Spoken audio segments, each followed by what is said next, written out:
My name is Giselle Gittins-Peters, and I'm the Vice Chair of the Tobago Regional Health Authority's Internship Program.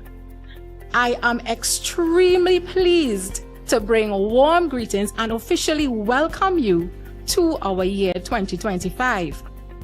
As part of its corporate social responsibility, the Tobago Regional Health Authority, under the auspices of our Secretary of Health and our Board of Directors, would have taken a decision in 2023 to host our first internship program. This is our third year. You are our third year. You are part of this hat-trick experience that we are calling Internship 2025. Did I mention that we are happy to have you? Yes. Yes, we are. It is truly an honor to welcome you to the opening ceremony of the Tobago Regional Health Authority's third edition of its internship program for 2025. So interns, congratulations. Today you take the first step not only into the world of work, but also into your own leadership journey. This year's theme, Empowering Our Youth to be Future Leaders, speaks directly to your presence here. You are not just trainees. You are tomorrow's innovators, tomorrow's decision makers, and its change agents. The theme of this year's internship, Empowering Our Youth to Become Future Leaders, is a true reflection of our commitment at the authority to provide avenues for our youth to be exposed to the dynamic field that is healthcare. We believe that it is our responsibility to broaden public understanding of what healthcare truly entails. No one is here to hand you an opportunity. Whether you like it or not, life is a competition. You are competing amongst the best of the best to excel in this life. No one's here to feel sorry for you. I'm gonna be point blank with you. You need to excel and go above and beyond for what you want in this life. Overall, the internship taught me way more than just how to do a job, because if I be honest with all, I was just studying in the morning. I had to be honest. It gave me real world experience because I was extremely naive as to how the real world was. Coming out of sixth form, I only did sixth form to honestly get away from the real world. I'll always be thankful for the people that I met in the internship, the lessons I learned, and the memories I made. It's really, really good being here this morning as we welcome you to this TRHA internship program. Yes, it is something that started a couple years ago, and we did it because we are investing in something that is far bigger than just training. Yeah? We are doing something today that is way bigger than just an orientation. What we're doing right now is investing in the future of healthcare in Tobago. What the Tobago Regional Health Authority is doing right now is investing in every single one of you.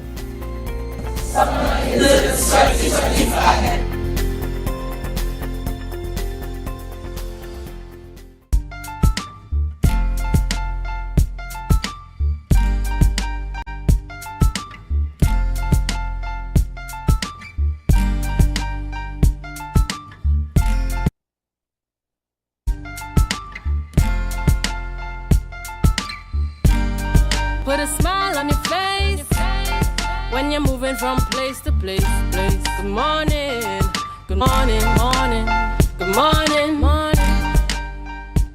Good morning and welcome back to Youth Wednesdays on the Tobago Updates Morning Show. You're viewing us live in Port Moresby, Tobago. My name is Dwayne Ness, and this is Youth Wednesdays. We're in the smack center in the middle of the week, and we are here to bring you that youthful vigor, that youthful vibe, just in the middle of your arduous week. And I just want to give a special shout out to all our ardent viewers, wherever you're viewing us in the world, in the region, and locally, on whether it be on 102 on AMPLIA, Facebook, YouTube, whatever device you're viewing us on. But this morning, I'm sharing this platform, and I have some beautiful co-hosts with me, and I'm joined with... Good morning, Tobago. I am Renessa Ortiz. Thank you for joining us yet again on another episode of Youth Wednesdays. On over to you. Good morning, Dwayne and Renessa. Good morning too. I'm fine, thank you. I think the two of you are kind of looking at each other's wardrobe this morning, because each of you has a hint of red. I mean, for Renessa, you wouldn't see it, but yes, she has on a hint of red as well. Are you speaking about Renessa's lipstick? No. No. I spy. I feel that I spy. Yes, you But feel... to our viewers here with us this morning, Facebook, YouTube, and 102 and AMPLIA, a special good morning to you from the youths of Youth Wednesdays here on Tobago Updates. Oh yes. So we don't want to keep you back this morning. We have a lot to discuss. So we want to go over to news in 90 seconds with Miss Natalia Nancis. Good morning, I am Natalia Nancis, and here's what's making your news in 90 seconds for Wednesday, July 16th, 2025. The family of 60-year-old Daryl Figaro, who died on July 2nd after sustaining severe head injuries when he fell from a ladder while working at a property in the Bonaccord area, is demanding answers. Figaro of Mount Hay died following an alleged 10-hour wait for a CT scan at the Scarborough General Hospital. The well-known electrician was rushed to the hospital in critical condition. However, relatives say despite signs of head trauma, he was left waiting nearly 10 hours for imaging, delays they believe cost him his life. Relatives claim hospital staff initially informed them that the machine was down and that Figaro will be transferred to Roxborough Hospital for urgent imaging.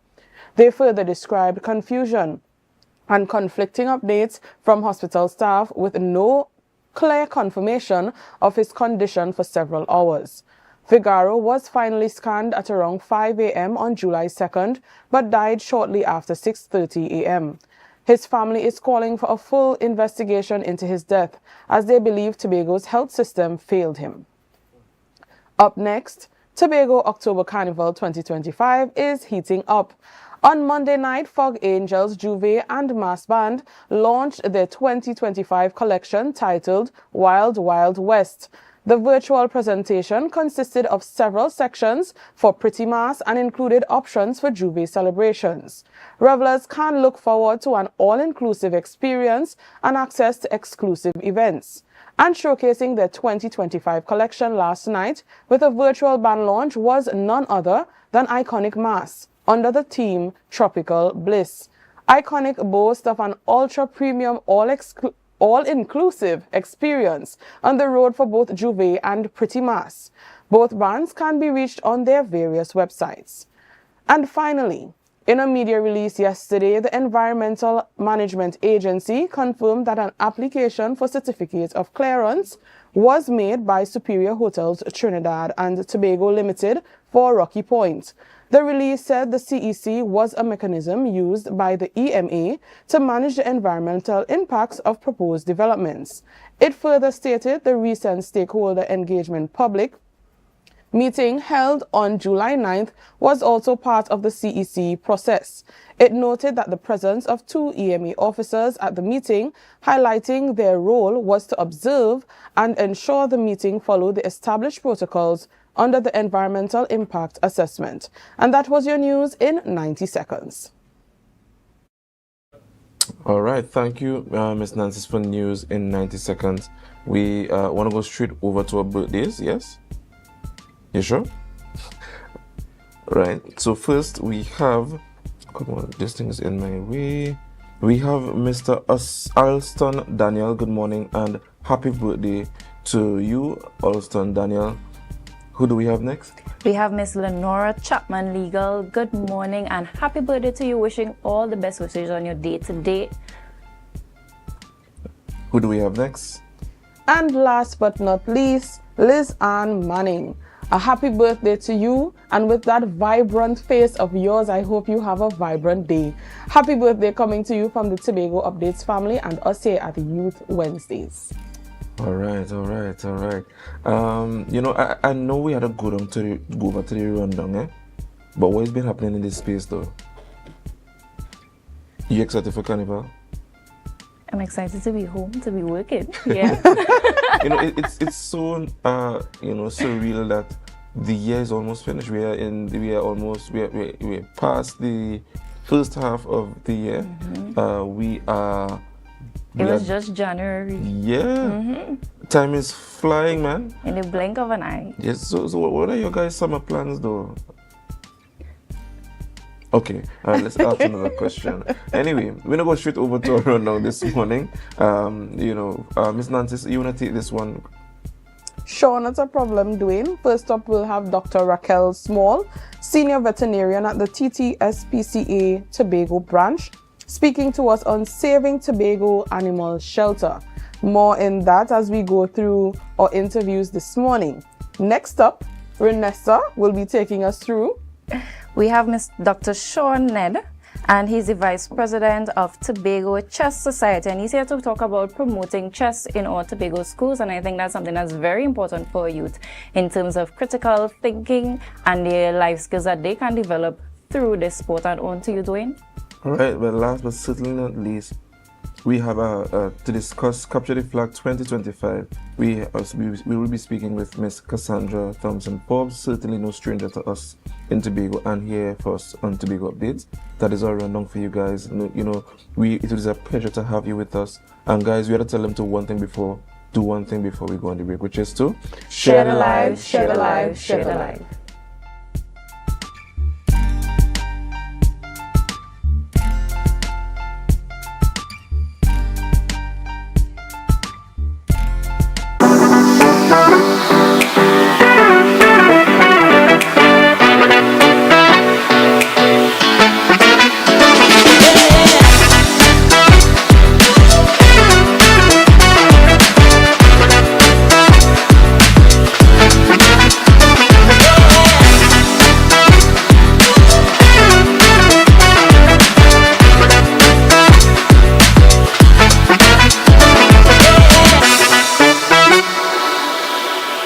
Are you in a dispute with a registered investment service provider of the TTSEC? Or maybe you're the victim of an investment scam? You can lodge a complaint or submit an anonymous tip to the Trinidad and Tobago Securities and Exchange Commission. Download our Investor Protection app or go to ttsec.org.tt to access our complaint form or submit an anonymous tip. Write a clear summary of your complaint. Submit copies of supporting documents along with the originals for verification. Provide a copy of the feedback received from the entity regarding your complaint. All investor complaints or scam reports submitted by the public are acknowledged and reviewed by the TTSEC. Investigations are pursued based on the outcome of the review.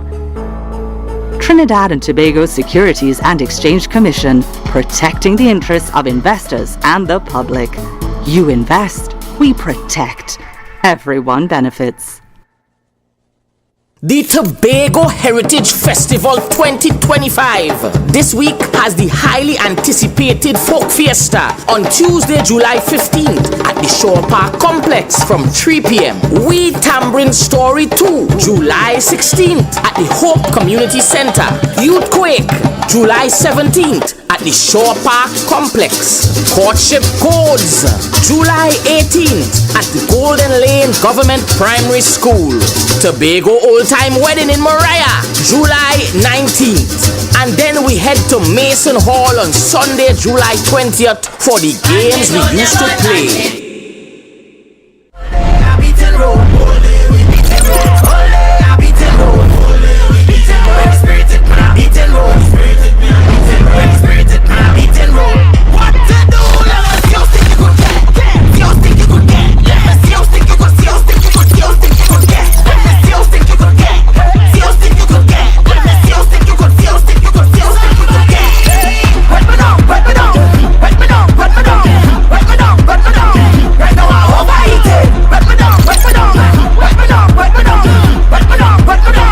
When the game is on, you don't want to miss the best moments. With AMPLIA TV, you can enjoy our ultimate sports package and watch your favorite games on the go. Stay connected and informed with sports news, scores, and stats with AMPLIA's fastest internet speeds. Up to 1 gigabyte fiber internet, you can stream riveting football action, cricket, NBA games, and much more. With AMPLIA, it's game on. Visit amplia.co.tt or call 800-4663. AMPLIA. Do more, live more. Quartz is well known as the Caribbean's largest retailer, providing consumers for generations with the very best products to enhance their homes.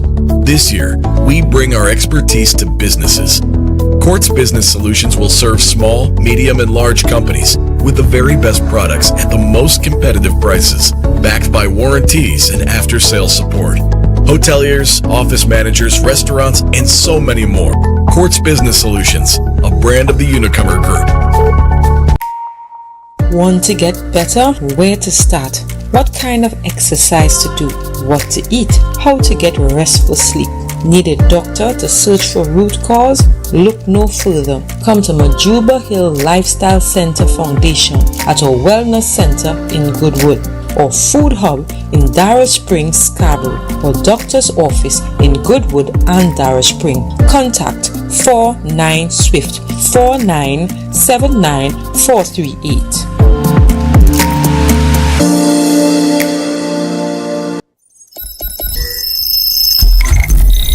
Welcome to Tobago Glass Supplies,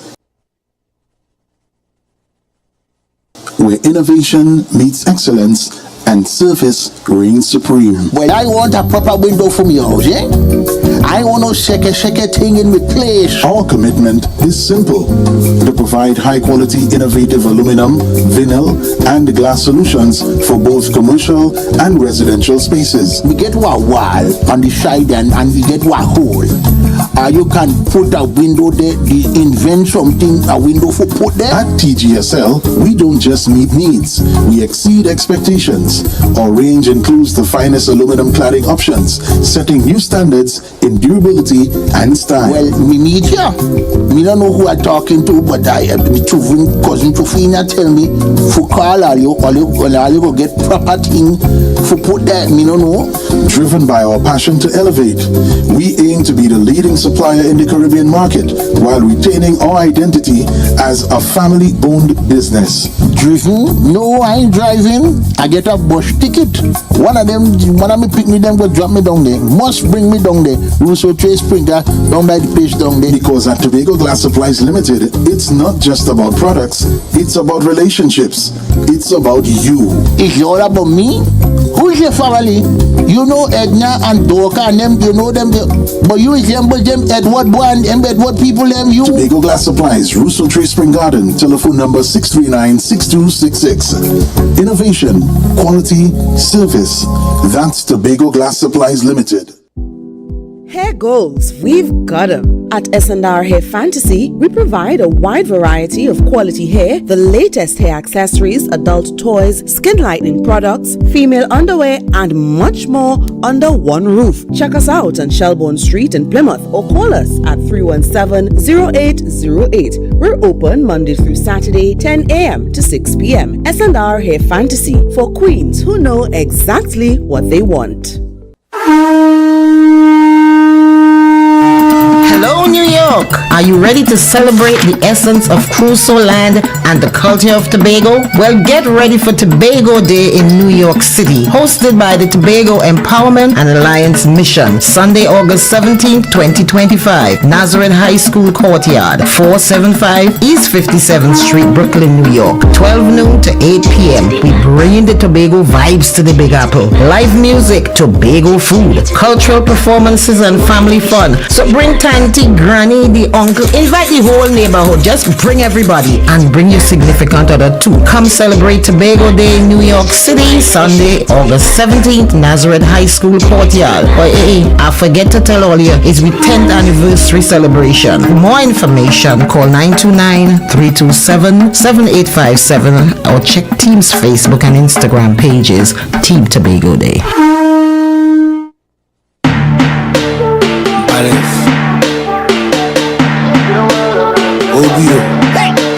I see girls, I see fun. I see winding up in the sun. I see 10 bottle of rum. DJ start the thing, let me jump. Cause I see girls, I see fun. I see winding up in the sun. I see 10 girls to a man. DJ start the thing, let me ram my shit. When my team touch down, everything get wild. Hey, hey, hey. Take out your flag and fling it up. Take out something and fling it up. Fling it up, fling it up high. Hey, hey, hey. Start to jump up and fling it up. Take out something and fling it up.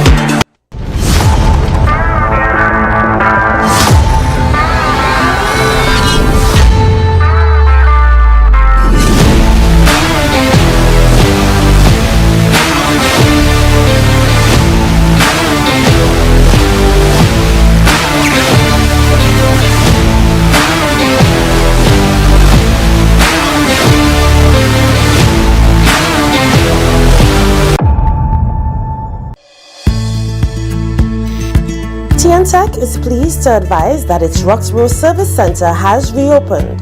Starting Monday, 10th March, customers can once more visit the Roxborough Administrative Building to pay TNTech bills, request new connections, and more. TNTech, powering the nation into the next generation. MI4 Security Services Company is the most advanced security service in Tobago. Ask about our cash and transit service. It's safe, risk-free, reliable, and timely.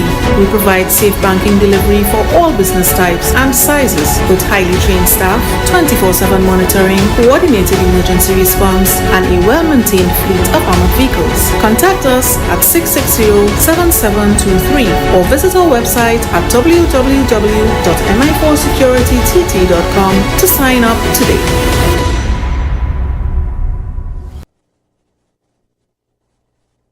The best place to stay in Tobago is at Thorn's Place, with rates starting as low as 200 TT. Call or WhatsApp 745-7306 or 682-8676. We are located uptown Scarborough, 5 minutes away from the port. Remember, at Thorn's Place, our aim is to make your stay safe and affordable.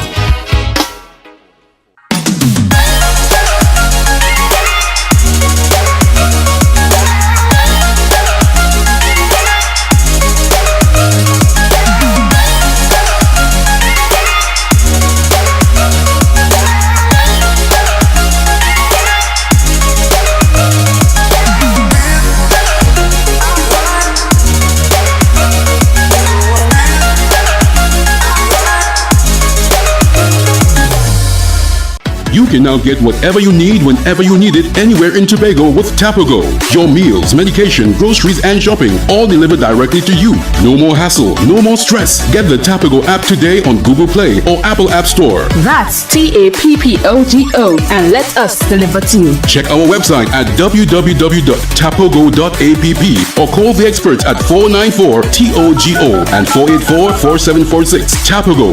Relax. We will get it to you. Tobago's at your service. Put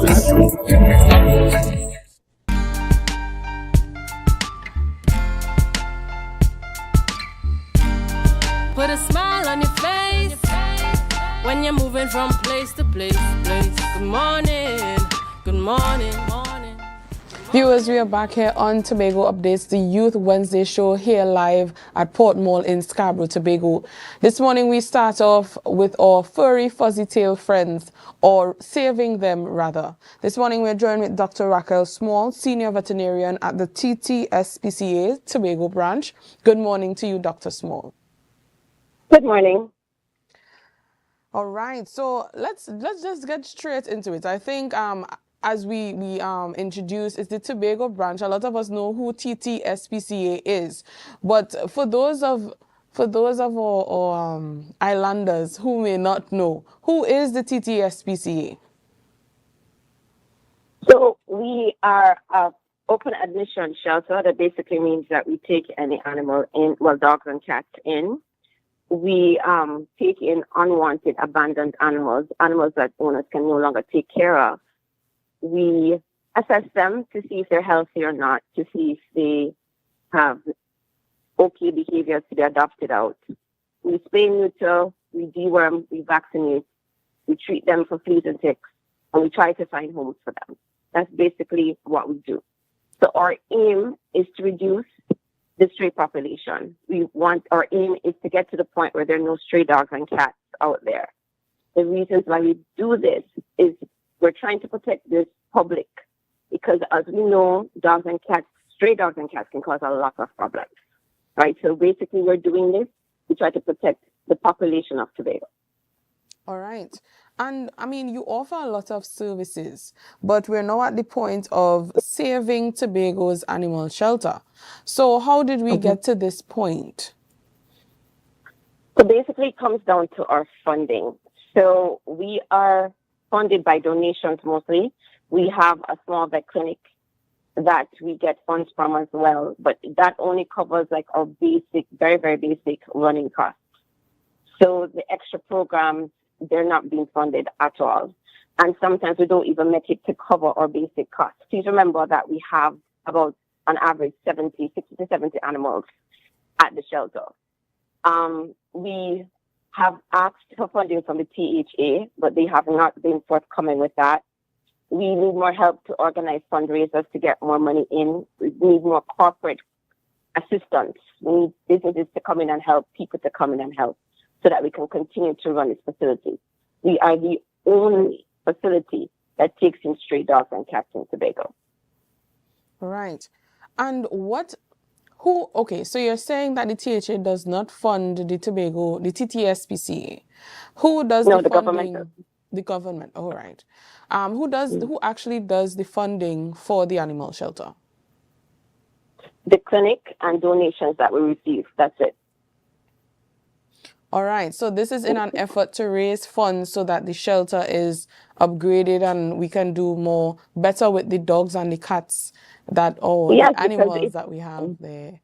Yeah, the facility, the services that we provide for these stray dogs and cats, they are expensive. Anybody who owns a dog and cat knows how much chow costs. They know how much vaccinations cost. They know how much it costs to keep them free of fleas and ticks. Responsible owners, they know how much it costs, and it's not cheap. So for us to continue to be able to do what we do, we need help. All right. What are some of the things that the public can do to assist the shelter in being saved? In continuing to run? Yes. We need volunteers to come in and help us with the workload. Our staff is actually very small. It's only about 9 of us in total. That's shelter and clinic. So we need volunteers to help us with little things like socialization. We need volunteers to help us with stuff like fundraising. We need volunteers to just help us with anything that their skill set is. We don't only need people to come in, or you can come in and walk dogs. You can come in and socialize with the cats. That does help. But we also need people with specialized skill sets to help us get certain activities going. We need to start an education program, because a lot of people in Tobago actually don't know that they're supposed to be taking care of their dogs and cats a certain way. We need to be talking about responsible pet ownership so we don't have so many stray dogs and cats. We need help to get into the schools, to get to the public, to create this awareness. So anybody who can help with that, we need help with our social media. A lot of people don't know what we do because we're not very good at putting ourselves out there on social media. We need help with that. So it's not just coming to walk dogs and cats. We do need money, yes, definitely, always. But we do need people to come in and physically help us as well. All right.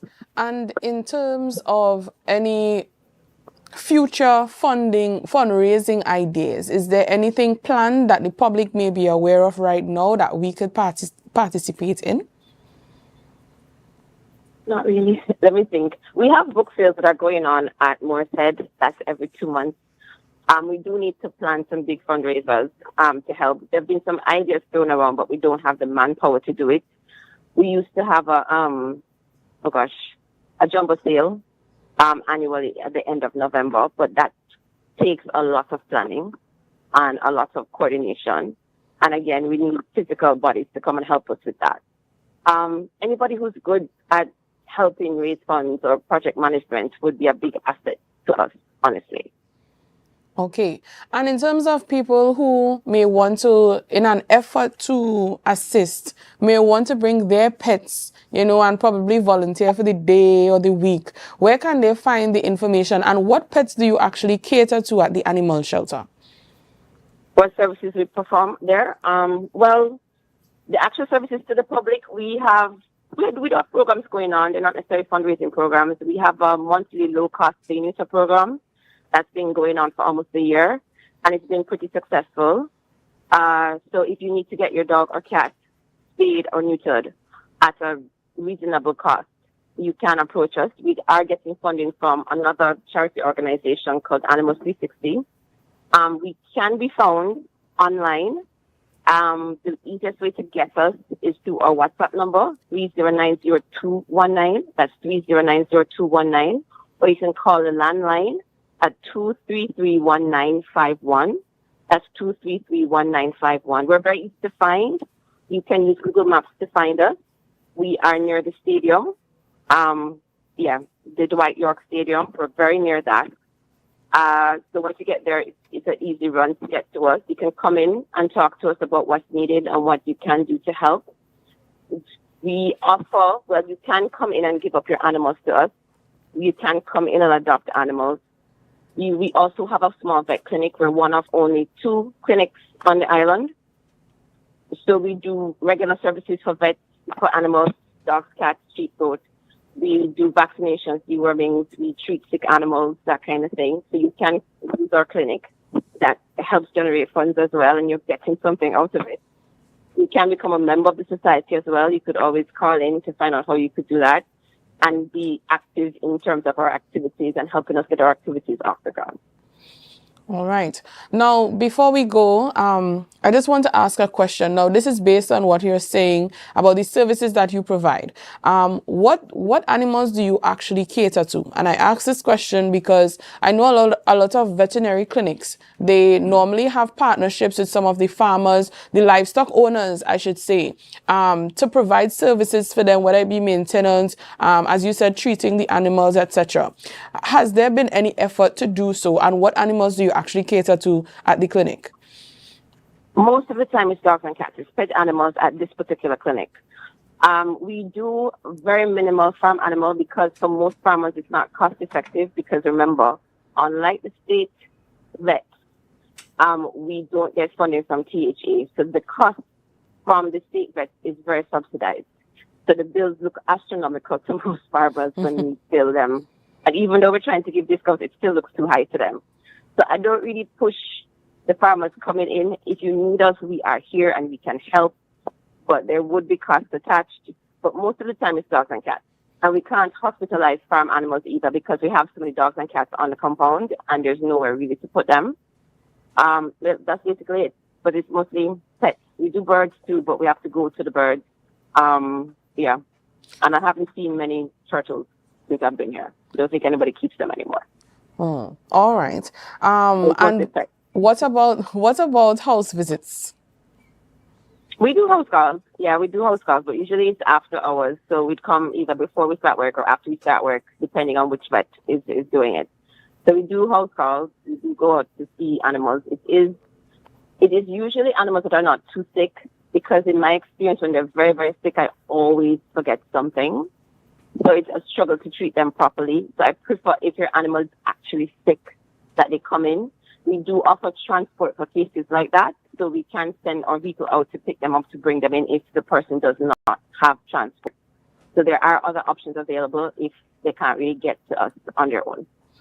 All right. Okay, thank you so much for sharing the information with us, Dr. Raquel Small. Again, she's the senior veterinarian at the TTSPCA, that is all local animal shelter here, located right next to the Dwight York Stadium. You know, that small turnoff right after D number 1's hardware. So if you need any services in particular pertaining to any veterinary services, that is, you can visit them. You can give them a call. If you want to be a volunteer, if you want to help out in funding, the TTSPCA is calling on you as members of the public to our local animal shelter to help to save it. All right. So, Dr. Small, thank you so much for being with us here this morning here on Youth Wednesdays on Tobago Updates. It was a pleasure Thank you for having me. It's been a pleasure. It's been a pleasure. It's been a pleasure as well for us. All right, so viewers, this was the TTSPCA Saving Tobago's Animal Shelter, and you are encouraged to do so. The number will be found on our Facebook page linked to the uploaded live. All right, so before we go, viewers, I just want to encourage you to share the live, share the live, share the live. We'll be right back.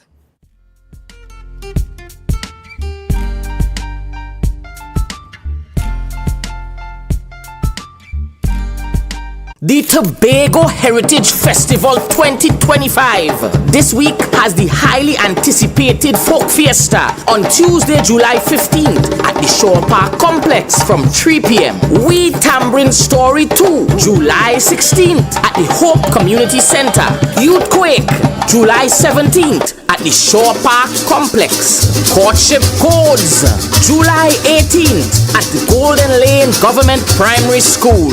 Tobago Old Time Wedding in Mariah, July 19th. And then we head to Mason Hall on Sunday, July 20th for the games we used to play.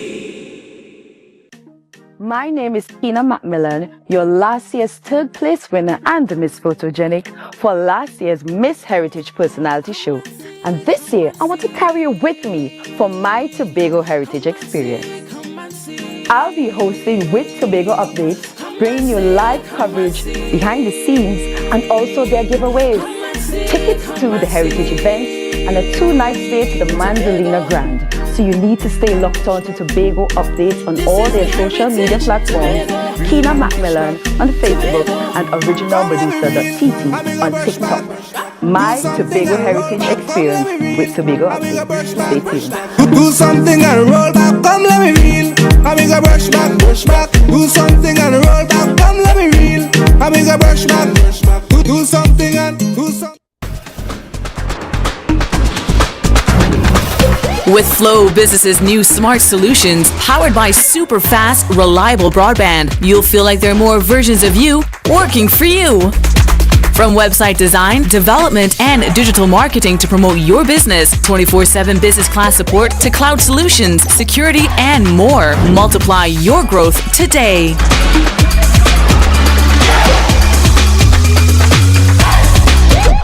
Quartz is well known as the Caribbean's largest retailer, providing consumers for generations with the very best products to enhance their homes.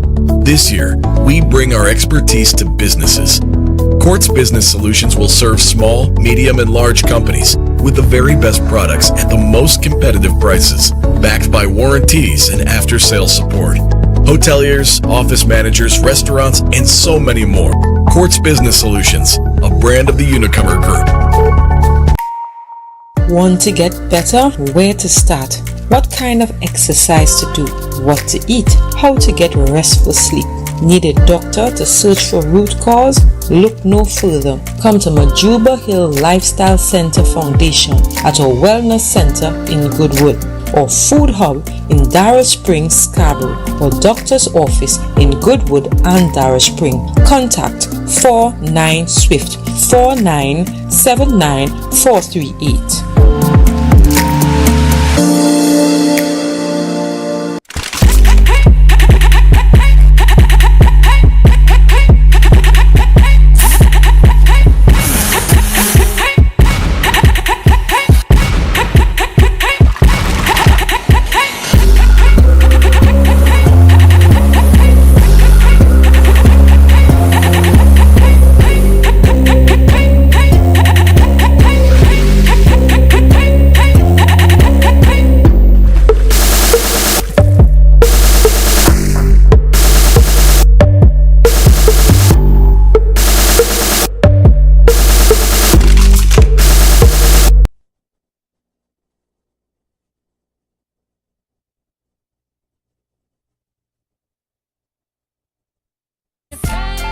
When you're moving from place to place. Good morning, good morning, morning, good morning, morning.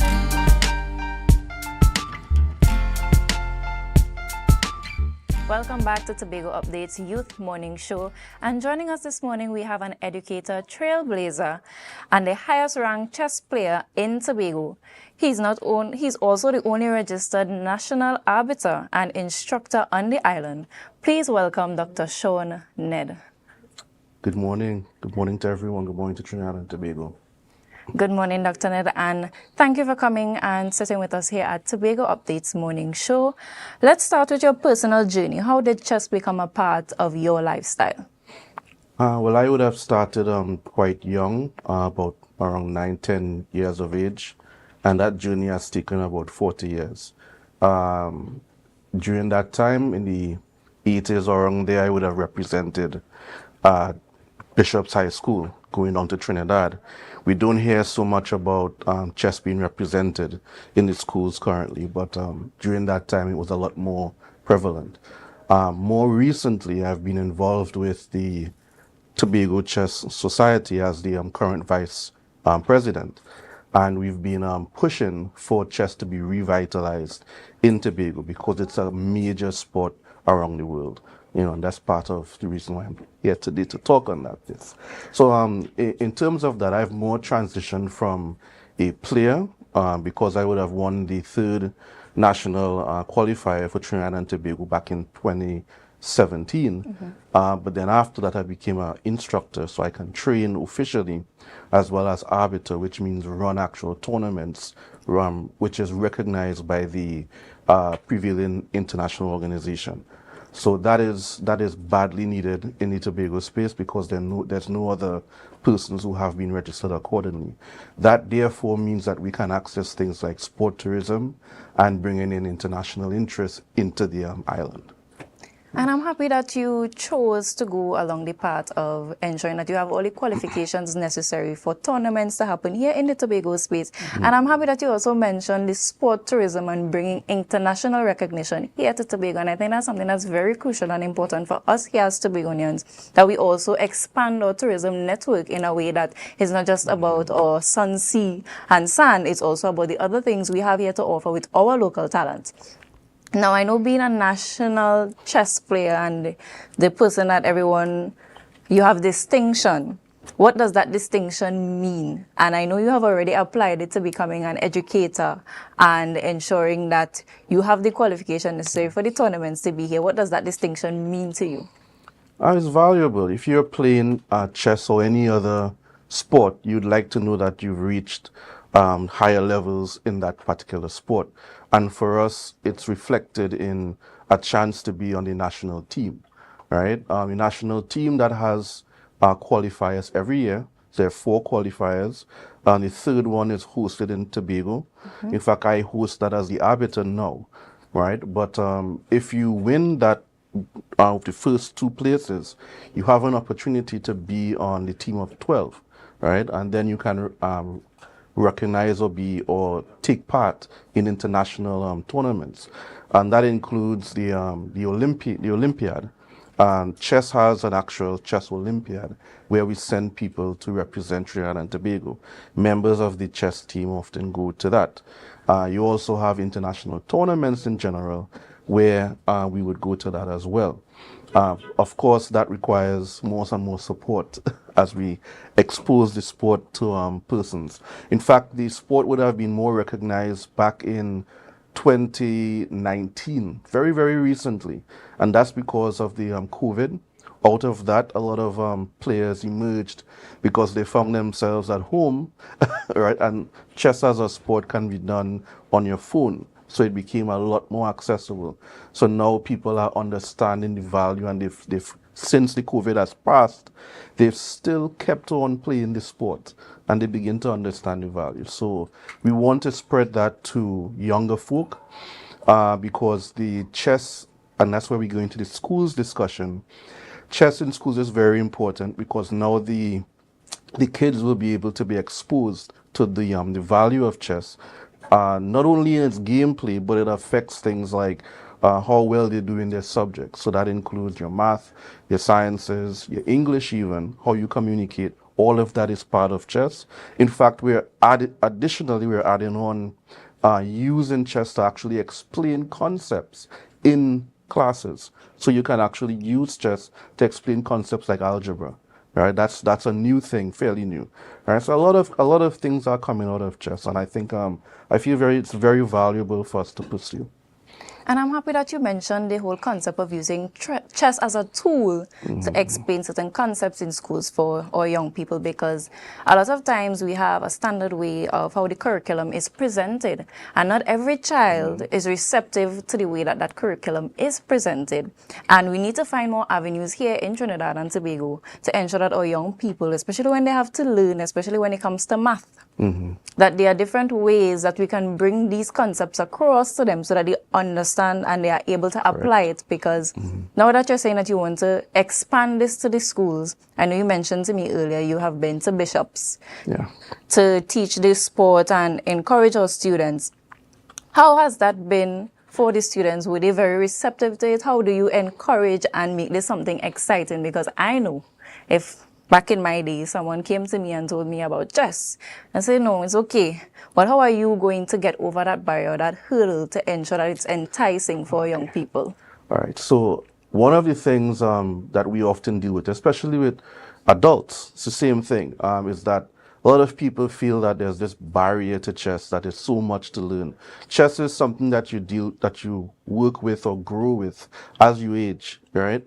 So you can grow up in levels. And what we do is that we go with the more fun aspects of chess, and there's a lot of examples of that. One of the things that people like is the rapid game of chess, playing a chess game in 5 minutes, right? So it's a lot more exciting and engaging, and you have a lot of people around it. It doesn't have to be as quiet as we see the sport, right? So there's that natural fun portion of it, and then there's the very serious portion to chess. So you would have a student who is very, very serious and wants to go that route, and they want to be like the NBA version, right? So there's that version as well, right? In terms of the fun sport, there's something called the giant chess, right? So you actually have a more physical aspect where you're running around, moving the pieces on a very giant chessboard. A lot of people seem to enjoy that. You also have hybrid versions of chess where it's played with boxing. There's something called chess boxing. So you box and then you have a bout of chess in between, right? So there are many ways to make it fun. For us, at least I'll say when I was in my high school time, it was a break from school. So you would have your studies, but on the side, you play a little chess. You know, we had something in Bishops called the Devon Biscuit competition, right? So if everybody from Bishops knows what's going on, Devon Biscuit was a thing that we bought a lot. So we just bought a few of those, and we vied for winning Devon Biscuits, right? And that was run by the sixth formers. So it was very friendly, and and it kept things lively. And then after that, you go and do your classes and other things that you have to do, lessons and so on. So yeah. And that's interesting that you mentioned the Devon biscuit. I know today a lot of young people don't want to hear about that. It's about the monetary value outside of it. Now, can you share any success stories since you've started working in the schools with the young people? Are there any notable stories that you would like to mention here?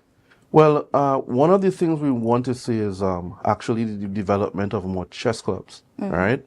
So what we have are a few, I would say, developed chess clubs on the island. You would more see Bishops, you'd see Scarborough Secondary, I think Signal Hill, but that's about it, right? That is not enough. And one of the rules of the Tobago Chess Society is to try and shore up that, right? The idea is to have all of the schools have chess clubs, that's the primary schools and the secondary schools, and have members of the staff and compensate them for their time to actually help keep the chess alive in the school. All right, so that means that if somebody who is interested in chess leaves, that the chess in the schools doesn't. It's continued, right? So that to me needs to be at the level of regular coaching, regular training, and monitoring, right? For us, the trainers, you need more trainers. There's only 4 registered trainers, and only 2 of us are actually active, right? You can't have that to do how many primary schools and secondary schools. It's just not enough, right? And then also on top of that, we want to have more of the parents and the community involved in administering chess. So there's always the player aspect. So people would think that they don't play chess. They can still be involved, right? There are administrative needs, there are traveling needs, there are a lot of things that have to be done, right? And we have even the names in the public sphere would be like Miss Kumar and Nicholas McCletchy, Alexander Kumar and Miss Nicholas McCletchy. They've been recently in the news representing chess in Tobago, and they're fairly young, right? We want to see more of that involved, but that means that you have parents that need to be involved, and it's a financial aspect as well,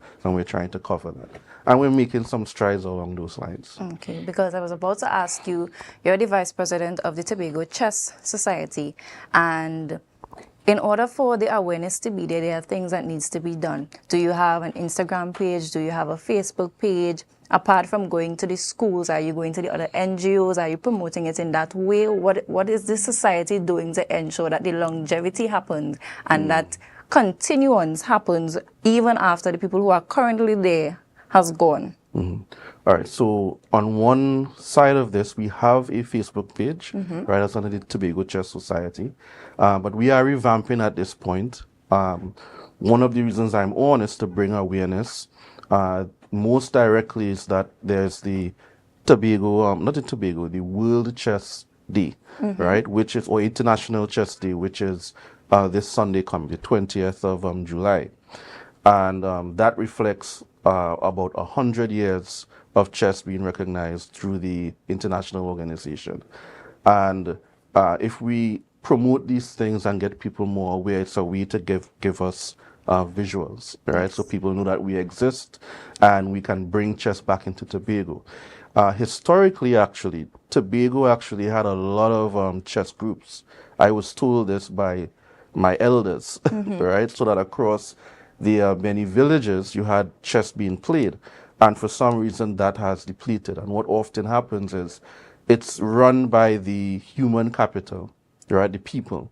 If the people aren't involved, then the sport begins to wane, right? So for us, the contacts would be myself, the president of the TCS is Mr. Joel Peters, right? And once you contact us, our goal now is to have chess being done every week. So our intention going forward is to have public meetings, about 3 hours on Saturdays, right?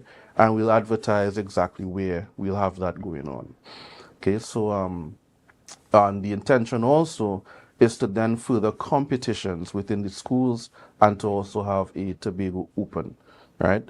We give a plea to the public in a sense to give the support. We accept support. Support can always be financial. Money is always accepted, but support also involves person's time, right? Simply coming in and being available to monitor kids, monitor the chess pieces and bring things and all of that, that is extremely valuable and keeps the sport alive.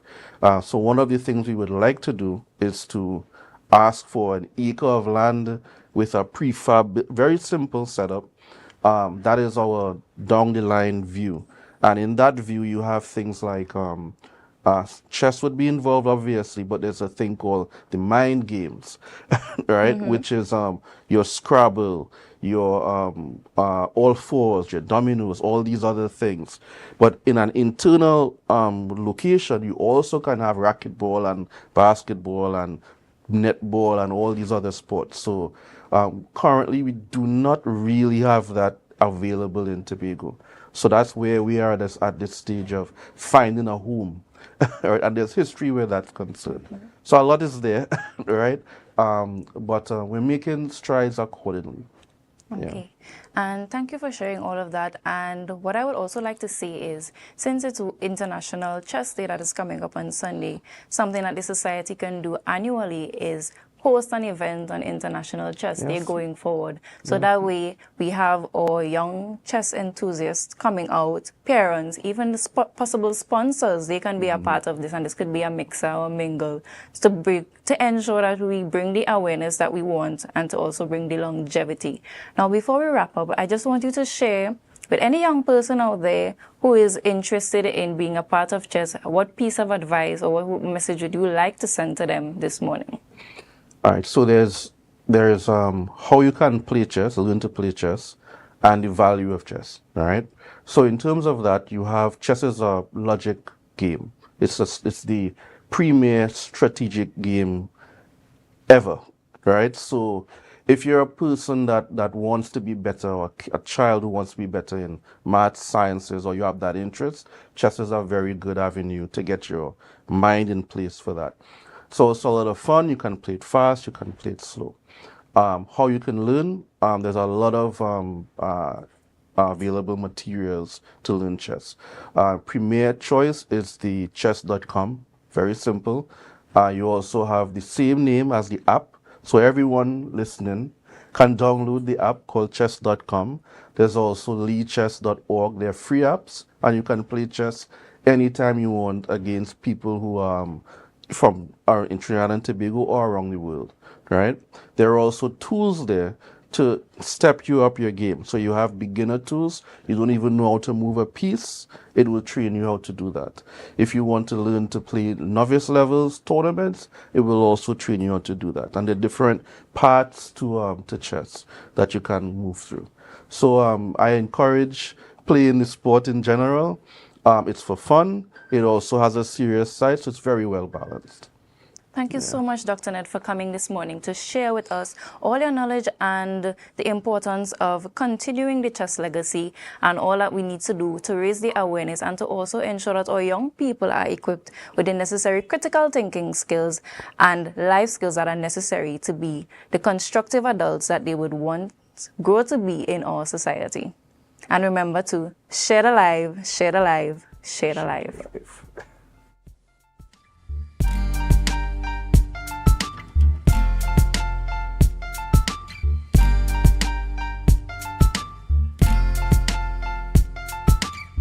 It's a different type of thing down there. And we party till we drop down there. With a lot of pretty girls down there. Down in Tobago. TNTech is pleased to advise that its Roxborough Service Center has reopened. Starting Monday, 10th March, customers can once more visit the Roxborough Administrative Building to pay TNTech bills, request new connections, and more. TNTech, powering the nation into the next generation. Welcome to Tobago Glass Supplies, where innovation meets excellence and service reigns supreme. Well, I want a proper window for me house, eh? I want no shake thing in my place. Our commitment is simple: to provide high-quality, innovative aluminum, vinyl, and glass solutions for both commercial and residential spaces. We get one wall on the side and we get one hole. You can put a window there, invent something, a window for put there. At TGSL, we don't just meet needs, we exceed expectations. Our range includes the finest aluminum cladding options, setting new standards in durability and style. Well, me meet ya. Me don't know who I'm talking to, but I cousin Tofina tell me for call all you go get proper thing for put that. Me don't know.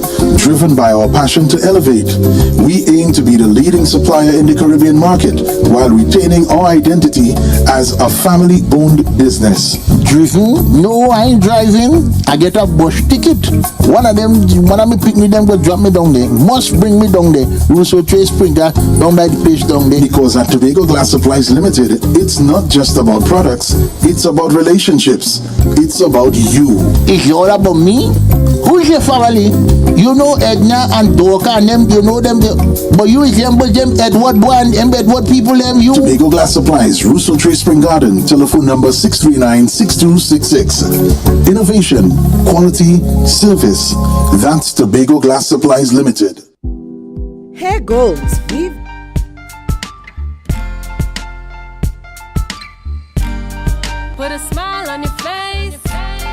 when you're moving from place to place. Good morning, good morning, morning, good morning, morning.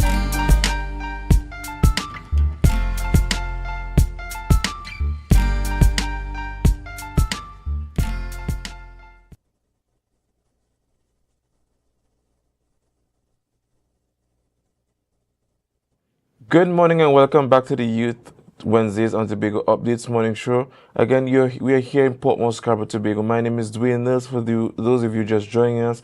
And yes, we are at our last interview for this morning here on Youth Wednesdays, and we'll be discussing with Miss Cassandra Thompson Forbes, executive member of the Capture the Flag organization and group, about the upcoming event soon. You know, Capture the Flag is quite a staple event, annual event to in Tobago here, which brings an amalgamation of all the school's alumni, and we have a lot of fun in and around this event. So we're going to go straight over to her. Good morning and welcome to you, Miss Forbes. Hi, Trinidad and Tobago. Good morning, Dwayne. How are you? Thanks for having me. Well, a bit tired, but we are making it here on the last week. Go ahead. Go ahead. Yeah, so we are on the last week ahead of our grand event, Captain Day for 2025. It's our 10th year, so you can imagine we have a host of events and the planning and execute, ahead of Sunday. But prelude to Sunday, on Monday, we have an event. Tomorrow we had our competition. On Thursday we have night run, and on Sunday we have our grand event. And for the first time, due to circumstance control, we have 10 schools in the Dwiam, and we are holding the pre-qualifiers and also the finals one day, one spot. So you can imagine the challenges. Yeah. That's fine, but we'll make it. Yes, but I want to ask you. I mean, I remember the year that this thing first came out. Were you a part of the initial forming of this organization, and what is it like being an executive member of this group? I am a foundation member of the Scarborough alumni and also Capture the Flag TT executive. And Capture the Flag for me, it's such a full and rewarding experience giving back. Coming out of flag, we especially Scarborough Secondary alumni, we have a scholarship fund, and we also have an entrepreneurial grant that distribution that we have. So just planning the execution, but coming out of it, we the other alumni organizations to do the same, and it is such a rewarding experience. Seeing Tobago, we can say that Capture the Flag is the only, apart from maybe a football event, is the only event that can actually fill the stadium, the Dwight York Stadium, or have that kind of impact York Stadium. All right. So you guys have been at this for 10 years, right? What is this year's theme? And how you guys manage to get 10 schools?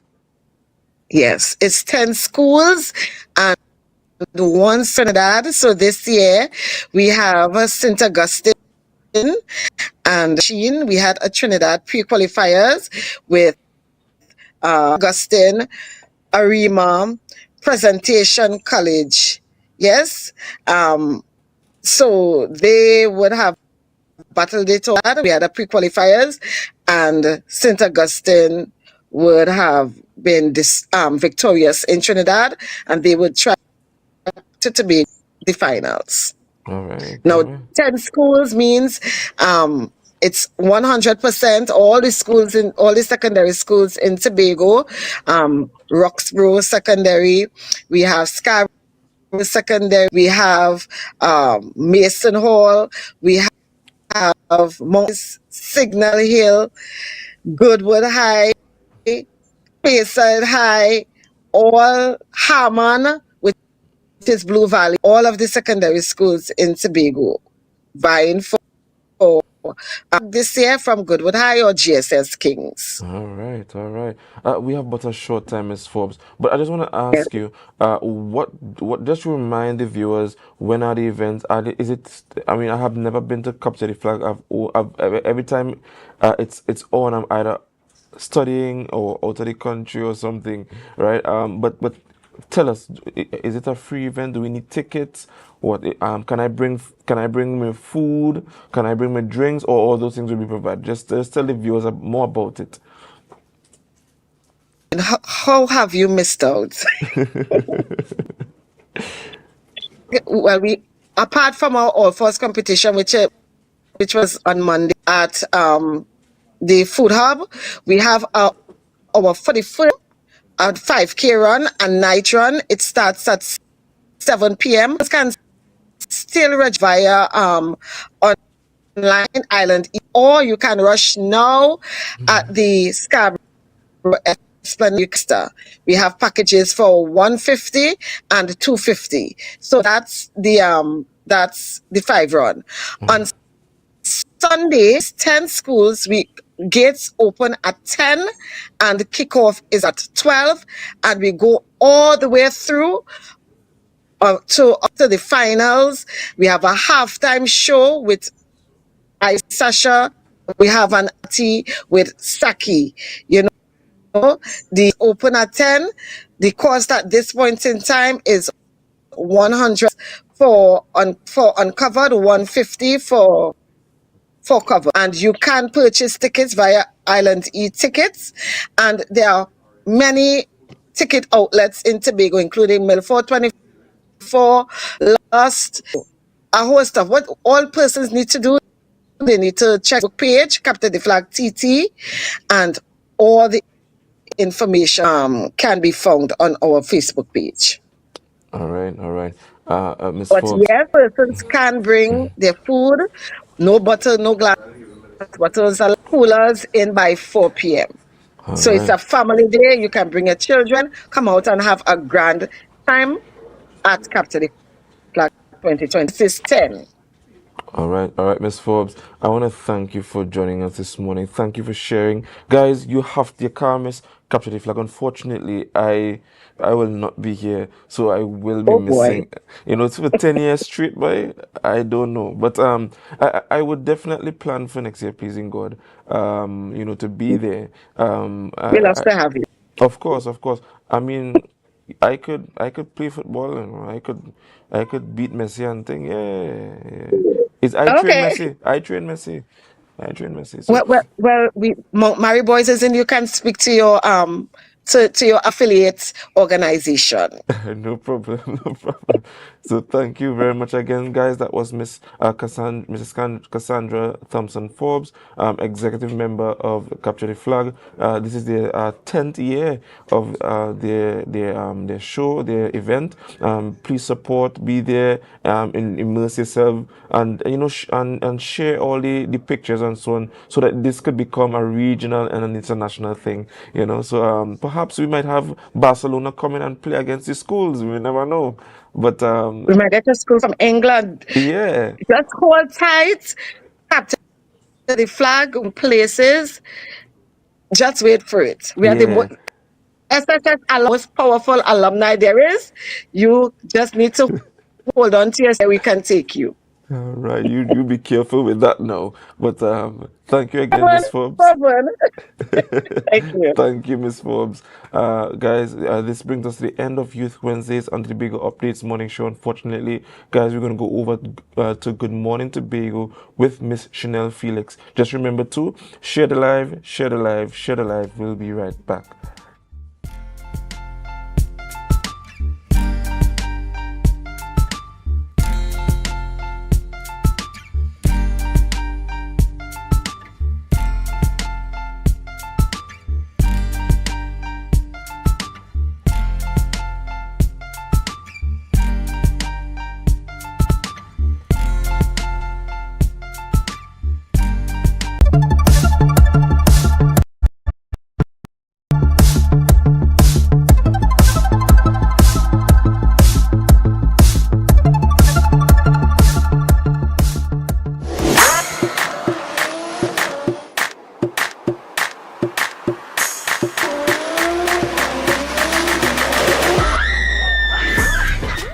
Career Day is one of the most important days in the lives of the students because these students are just discovering themselves.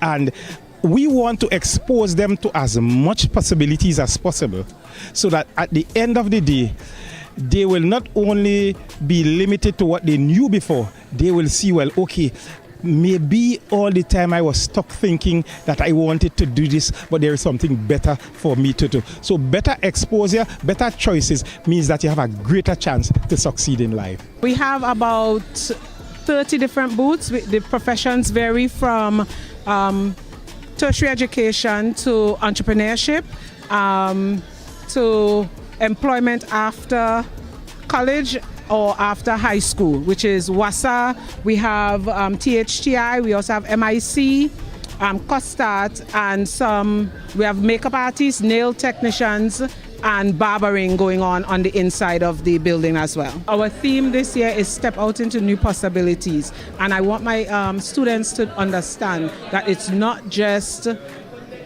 a closed-minded thing where it's just early morning work for them. It's more creating your own employment, finding new ideas to create employment in Tobago. Don't sit and wait for somebody else to employ you. It's wonderful is for us to get to know more about the careers that are out there that we need. If we want, we could join and become someone in life and end up on the streets or begging for little dollars and $2. I want to become a policeman to bring law and order to the society of Trinidad and Tobago. It's a fun thing to let the kids learn about what they have to do in life and thing. My favorite part is the cooking part. I think it is very inspiring to the upcoming youths. I have been at a couple of career fairs in the sense of teaching children how to trim. Also, barbering is something that is be overlooked, I should say, but is one of the most essential part of grooming because men need to be groomed in order to go out to places, whether it be the workplace or out at parties, etc. And it tends to be overlooked. So I choose to come to the career fair to promote myself and also to teach people how to become a barber. I believe in career fair because it allows for an opportunity for students to understand what career path that they would like to go into, and stepping into your new possibilities is one of the things I think is a good team, and what it allows for students to understand that they have to know their purpose, they have to know what they desire in life, and from that build on their brand and what they want to become as future generations.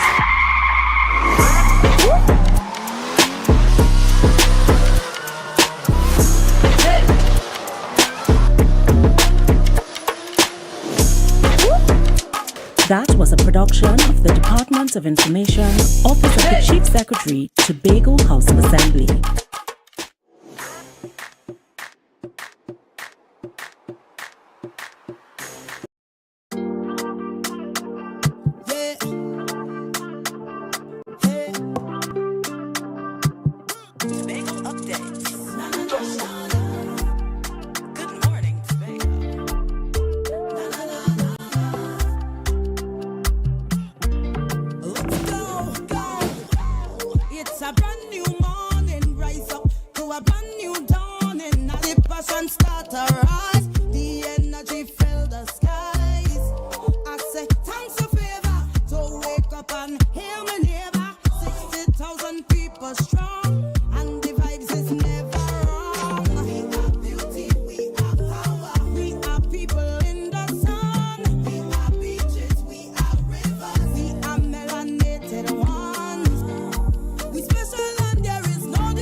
Good morning, Tobago, right here on Tobago Updates. I am your host, Chanel Felix. And whenever you see me sitting here, it's because we're about to have those conversations that you want to have while I ask those questions that you want asked. But before we get into this morning's interesting topics and conversations, let's have our news in 90 seconds. The family of 60-year-old Daryl Figaro, who died on July 2nd after sustaining severe head injuries, when he fell from a ladder while working at a property in Bonaccord area is demanding answers. Figueroa of Mount Hay died following an alleged 10-hour wait for a CT scan at the Scarborough General Hospital. The well-known electrician was rushed to the hospital in critical condition. However, relatives say despite signs of head trauma, he was left waiting nearly 10 hours for imaging. Delays, they believe, cost him his life. Relatives claim hospital staff initially informed them that the machine was down and that Figueroa will be transferred to Roxborough Hospital for urgent imaging. They further described confusion and conflicting updates from hospital staff with no clear confirmation of his condition for several hours. Figueroa was finally scanned at around 5 a.m. on July 2nd, but died shortly after at 6:30 a.m. His family is calling for a full investigation into his death as they believe Tobago's health system failed him. Additionally, Tobago October Carnival 2025 is heating up. On Monday night, Fog Angels Juve Band and Mass Band launched their 2025 collection titled Wild Wild West. The virtual presentation consisted of several sections for Pretty Mass and included options for Juve celebrations. Revelers can look forward to an all-inclusive experience and access to exclusive events. Showcasing their 2025 collection last night was a virtual band launch for none other than Iconic Mass under the theme Tropical Bliss. Iconic boasts of an ultra-premium, all-inclusive experience on the road for both Juve and Pretty Mass. Both bands can be reached on their various platforms. And finally, in a media release yesterday, the Environmental Management Agency, EMA, confirmed that an application for certification of clearance was made by Superior Hotel Trinidad and Tobago Limited for Rocky Point. The release said the CEC was a mechanism used by the EMA to manage environmental impact of proposed developments. It further stated that the recent stakeholder engagement meeting held on July 9th was also a part of the CEC process. It noted that the presence of 2 EMA officers at the meeting, highlighting that their role was to observe and ensure that the meeting followed the established protocol under environmental impact. And that was our news in 90 seconds. Now, following our news headline this morning, we are talking all about the 2025 October Carnival. And to have that conversation with me this morning, I have President of the Tobago October Carnival Association, Mr. Dexter Stanley. Good morning and welcome. Good morning, Chanel. Good morning to all your viewers. Right.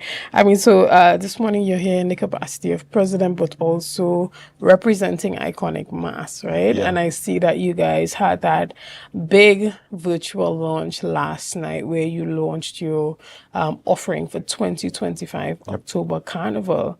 And, it created a lot of buzz and excitement around the Tobago Carnival and what can be expected, along with other mass bands doing the same as well. And so this has kind of set the stage for what we can expect from this year. And one of the words that you hear coming out is, that quality this year, that persons are looking for that quality. Talk to us about what happened last night in that virtual launch. Well, definitely this morning, I'm split between two emotions. One of excitement and one of disappointment. But I'll speak to the excitement first. So the excitement really stems from last night. Iconic Mass, we were able to deliver virtually our 2025 Tropical Bliss theme. It's something that we've been working on very hard for the past 5 months. A lot of persons were anticipating, when is the launch? Why are you all taking so long? But it's a lot of work that goes into preparing just to bring it to market. But I must say last night was really full of excitement. And a lot of people have sent messages. Sales have already started on our website. And it shows that there's a market ready to enjoy Tobago October Carnival. Yeah. In terms of the theme, Tropical Bliss, This year we're going to have 5 sections on the road. Last night we'd have launched just 4 Pretty Mas sections, as well as 4 sections for Juve. So a masquerader definitely has many options across Juve, especially ladies. Last year we listened, they asked for something a little more sexier, whereas our thicker masqueraders asked for something with a little more conservatism. So we've been able to fulfill both requests. And as well, there's the traditional T-shirt that you really know, cut up, self-design to come out on Juve morning. And of course, the Juve offering, we do have the paint, the powder, we do have an element of water. You have your premium drinks all morning. We have breakfast included. So those are some of the things you could look forward to Juve morning, and likewise for Mas. It's that ultra premium experience on the road, one like no other. Right. And, you know, even at this point in time, are you having early bird specials in terms of the pricing, or is the pricing consistent throughout? What can we expect from, you know, in terms of the packages that are being presented? Well, definitely the prices that we have put out are very, very attractive. We did have an early bird special prior to the launch, and a lot of loyal masqueraders, return masqueraders would have bought into it. So Juve already, I could say, is about 20-25% subscribed, right, based on the pre-sales. But I mean, our Juve packages right now, they're going at, it's $600 for the t-shirt package, and the monokinis are priced at $750. Pretty affordable, because it's not just the costume you're purchasing, but you're also entitled to a full experience on the road. A lot of amenities and a lot of things are going to be given to that masquerader from distribution, come straight to road presentation. You know, so when somebody asks, what do I get for that $600 or $750? There's a lot in store, and you could always check it out on our website. And as well as for the Mas, persons who may be new to Mas may look at a costume, a bikini, a monokini, and they would look at the price that they're paying, but you are not purchasing just that clothing. You are purchasing an experience, and the band has a responsibility to deliver a lot of things. You have to deliver that wonderful 40-foot music truck. We have to deliver unlimited drinks to you over 8 to 10 hour period, right? We have to deliver to you a meal on the day, as well as there are other things that we do add in as a plus for you to enjoy. So I would say to anyone, you could always check out our website, which is www.iconicmastt.com, and you would see all the information, all the offerings there with regards to the costumes. And now is the time to purchase. Right. And, you know, from my observation, looking at carnivals throughout the region, I have observed that there are 3 key drivers of a successful carnival. One being the bands, brands, and then the people and their involvement in the carnival. And, you know, in your introduction, you indicated that there was a stint of disappointment there. Tell us a bit about where that disappointment stems from, and, you know, even as it pertains to the bands, the brands, and the people being the driver of the carnival. What do you feel is that missing piece of the puzzle that is causing that level of disappointment? Well, definitely the bands have shown their hand, right? We have at least, right now, at least 10 bands that would have launched their offering to the public. Some would be a little more noticeable than some because of the sheer size and the production that they would have put on. But we have had at least 10 bands putting out between Mas, Juve, and even Night Mas, their offerings on their social media platforms. In terms of the people, I must say that the people have been looking forward. They have been calling, they have been WhatsApping. Band leaders have been giving me positive feedback that, listen, people are really ready to come to Tobago. Right? We have people from as far as France. There's a team of 15 confirmed to come from France, Toronto, Atlanta, Washington, D.C., Barbados, New York, Miami. These are confirmed. They have already purchased their plane tickets to come down way in advance, right? Waiting on our offering, and the bands have come forward. Where the disappointment comes in particular, is the authorities that are in charge of Carnival, that would have announced Carnival over 3 years ago and said that Tobago will have its own carnival in October. We are making the same mistakes. I shouldn't say we. They are making the same mistakes again, right? We are into year 4, and at the end of year 3, Toka, we had a responsibility to submit a report on our assessment of the carnival, pros, cons, and those sort of things, and we did that. And we identified again that marketing of the destination, marketing of the carnival is something that we really need to get out very, very early. There was a delay between January to probably, I think it was May. We had a public consultation. A lot of people saw it, right? The Division of Tourism was there, the technocrats was there. The Festival Commission would have been there. We would have had other representatives there. Band leaders would have also been there. And although it may have come a bit late, we were still positive and, okay, we're going to now proceed with something tangible, not just talking the talk, but walking the walk, because Carnival is approaching. A lot of people want to come to the destination. From since then in May to now, nothing has been said, nothing has been done, other than the bands coming out, spending their finances, investing into the Tobago Carnival, but everything else is just quiet. Right. And what are those tangible recommendations that were made in terms of activation of the carnival? So we spoke to marketing on different levels, both at home and abroad. What is required? We would have done a test last year with Tobago Day in New York. And there were some things that we said, you know what, can be tweaked to really give mass or the Tobago Carnival a bigger highlight than what it got last year. We haven't had any conversation. Tobago Day is 1 month away. Right. And I'm glad that you mentioned that, because you have been the president of the Tobago October Carnival Association from the beginning to now.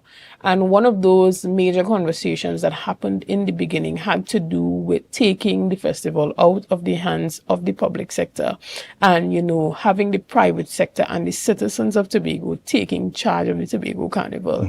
In that, Tobago Carnival is not a THA carnival, but a Tobago Carnival, meaning that there is both an individual and a collective responsibility for the people of Tobago to drive the festival. And, you know, you might be asking, what does that look like on an individual level? People might be saying, okay, I'm not seeing anything happening. Correct. But what does that look like when we say we take personal responsibility for the festival? That looks like, from my perspective, what that looks like is not waiting for the THA to launch the carnival. Right. We already know when the dates for carnival are. That means that on an individual level where businesses are concerned, now is the time where we should see all those carnival specials coming out. Whether it be for the hotels or for the villas, whether the content creators that are in Tobago begin having those partnerships with those villas, you know, where there's a win-win situation. Well, I would speak to that because some of those partnerships have already been formed. Some bands already have partnerships with villas and condo rental property managers who have come to us and said, listen, we have room stock. It's not a large room stock, but let's say we have 20, 25 in our inventory. We want to partner with you. And that has been happening in the background. That's how we could accommodate some of those teams. That same team from France, they have an arrangement with a hotel in the West already. Those the international guests already have things put in place through some of those same synergies. But I'm saying to you that as it is right now, we need an independent body, and Toka is there and ready to run with this thing, right? It wouldn't happen for this year because it's too close to execution. But there needs to be an independent body handling the carnival for October year-round. It can't be a group of persons or an entity that has to manage multiple festivals. Correct. The magnitude that Tobago Carnival has on the economy of Tobago, this needs an independent body to see about it from the crack of dawn till. I'm so glad that you mentioned that, because I recently had a conversation with the Secretary for the Division of Tourism.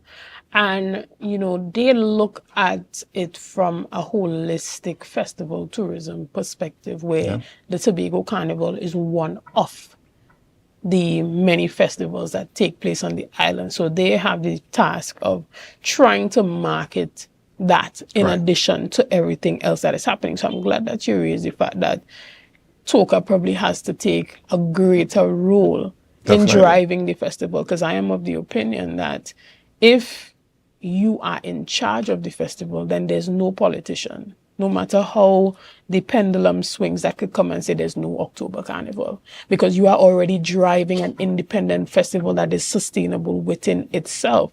So let's go back to the whole conversation about taking individual and collective responsibility. What does that look like for businesses on the island to really take responsibility for the festival moving forward? Because we are observing that they just cannot. So they can't do definitely, it is a greater conversation to be had. And a conversation like this in terms of building out that structure and the strategy, it has to be something done 14, 16 months in advance of execution, right? It can't be something that is done within 5 months or less.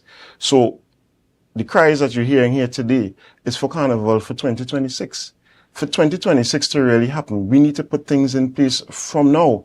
But we had a situation where this was discussed last year, and as soon as Carnival October was completed last year, we went silent, right? And that is not good enough, right? We have to do better if it is we want this Carnival to continue, if we want it to be sustainable. And for the players that are in it right now, the Marcelin Ned, the Fog Angels, the Iconic, the Jade Monkey, the Casato Promotions, the MVP Mass, I could name them all, the Bliss Carnival, Blush Carnival. For all these bands to continue to survive, we need to make those moves now, put things in place. And when we do put things in place, we must make sure that there's adequate funding to give the entity now some claw to actually make things happen. Right. And, you know, even as we look at the economic situation, we look at it from a global perspective and we look at it from a local perspective. We saw that a new administration came in at the central government level very recently and talking about the level of deficit that the country is currently in, you know, the level of our debt. We saw that even in the mid-year review, Tobago only received $32 million in its reallocation for the mid-year. The truth is that no one is coming to save us. We rely from that economic outlook, we don't have the money. Right. And if we have been putting that type of money into the festival before, at what point do we say, okay, we have made the investment, now the bands are sustainable enough, because it is a business. Yeah, it is. It is. Right? To be able to continue to promote, to grow, and to build the festival out. But what I would say to that is that the government of the day has a clear responsibility to Tobago to ensure that economic development continues. There's economic viability, whether it be private sector or public sector. Is the carnival sustainable on its own without government intervention at this point in time? No, it's not. Right? We are only going into year 4. But because there's a lack of a strategy that was laid out to say, okay, this is what we're going to be rolling out year over year. So even if we are taking away some of our input as a government, that the private entities will know this in advance, that is not in place, right? However, there are a lot of persons that are putting in their equity into this whole transaction. I would call it a transaction, right? They're putting their time, they're putting their funds, they're putting a lot of their names on the line just to make things happen. And we're talking here in terms of the car rental guys, we're talking here the villas and accommodations. From the ones that I have spoken to, they have started doing some little upgrades to their properties specifically for that weekend, right? I even spoke to one of the guys at the car rental down at the airport. It was like 2 weeks ago. And he said he's buying a couple more units, right? Leading up through this summer vacation, straight down into Carnival. And I mean, we saw it last year. Massey, they indicated to me that they brought up additional cars just for that period. It says that the economics side of things, the island does benefit. A number of sectors do benefit during that period. All we need to do is to ensure that we do the groundwork for that to continue year on year. I am glad that you raised that. And, you know, even as the festival grows and there becomes more responsibility for organizations like TOCA to, as you said, there needs to be an independent body.